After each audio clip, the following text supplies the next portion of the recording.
ano kapar ni samane ingene uru ne osiepne ni kodonjo stero ga ni koro ni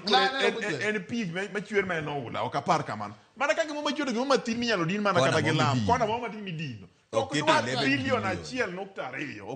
dino kona midino mana gilam to mitokni miwacho gi ing'eyo nyiewo mitoka higa ka higa ni koro no oyieri kawuono mbija ne president ni mitokni mano nyiewo higa mokalo ka kane nikoro idwaro Lexus L500 mangane gi ringogi idwaro kia nango mano e gima jo Kenya ywago ni wan ijuogo osuru mani malo mondo ibed rigo chik wacho okil nyong'ema malonga ahinya chik constitution wacho niya the burden of taxation ting mar osuru cha nyaka wapog maromre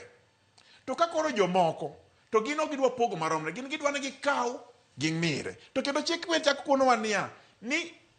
osuru michulo cha mondo tim go development equitably maromre ne ji te to en koro development odwaro mana mare kende jatend piny no wacho ni en kong'iewo ode cha nyaka upgrade 1.2 billion odwaro mitokni manyien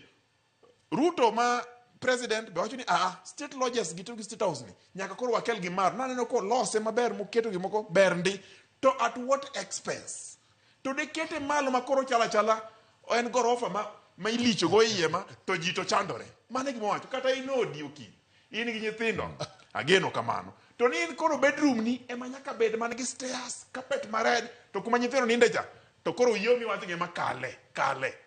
mano bed maber okil wabedi uru joma longo wayuru jo adieri gima duong' madiera makende en ni state house wadwaro maber ndi Kamala Harris obi odonji maber ndi to moderate ng'iye ni jogi ka mitelo ne ka hasla mani wacho ni an kama kabola mo mapiny ni